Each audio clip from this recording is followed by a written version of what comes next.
Hi, and welcome back to our Helps for Host. I want to thank you for giving me this personal one-on-one time with you each week before your small group.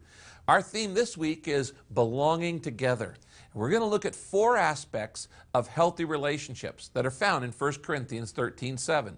The Bible there says, love always protects, it always trusts, it always hopes, and it always perseveres. 4 keys to good group experience. Now you're going to start out this week by checking your progress on your small group outreach project. Remind everybody of the project that you all decided on last week and see what progress has been made by your team and what loose ends still need to be tied down. Now you don't need to crack the whip, but it is important to encourage everybody to keep moving forward because 40 days isn't that long and you want to stay on target together. Remember, we don't want to just talk about love, we want to do it.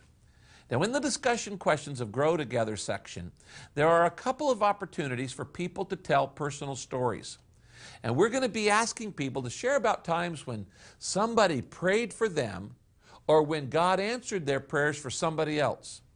And we'll be asking somebody in the group to share their story of how they came to Christ and the role of friendship and how it played in that decision. Now, let me suggest that you might talk privately with 1 or 2 of your group members before your meeting starts and just ask them in advance if they'd be willing to share their story. This will help you avoid any, awkward moment of people looking around like, who's going to talk? Who's going to have the courage to speak up?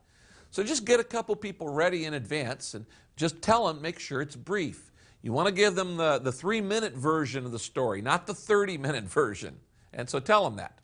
Now, in the worship section together, that time we're going to talk about spiritual partners.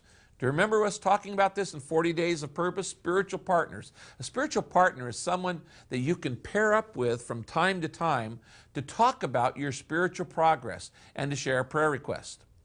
Now, this may feel kind of awkward to some people in your group, and they may resist the idea of having a spiritual partner. But our experience, having worked with now millions of people and hundreds of thousands of small groups, has shown that spiritual partners can encourage other people and provide shared accountability that nothing else can provide. It helps us grow better than almost anything else.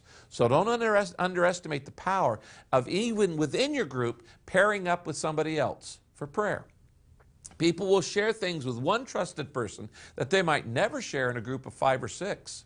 So try to encourage your group to just give this a little try, even if it's just for the next 4 weeks. It isn't a lifetime commitment, but it is a commitment that could change your life by choosing a spiritual partner. Now, let me also ask you about the amount of work you're doing for your group. Are you getting enough help? Or are you trying to do everything yourself? Have you involved other people? Are you delegating? Are you sharing the load? When other people share the workload, they're going to have a greater sense of ownership and belonging, and they're going to feel like it's our group, not your group. So why not ask everybody for some help if you're not already getting it? Get some volunteers to keep track of prayer requests or plan the group socials or a ministry project or whatever you're working on. Find somebody to call anybody who might be absent this week to let them know that they were missed in your group, and let somebody else be responsible for getting or delegating the snack duties. Just divide up the responsibilities, and that'll make life easier for you and get them more involved. Now, before your guests arrive, why don't you just take a few minutes to pray for them by name? Ask God to prepare each of their hearts and yours for what He's going to do in your group this week. God bless you, and I'll see you next time.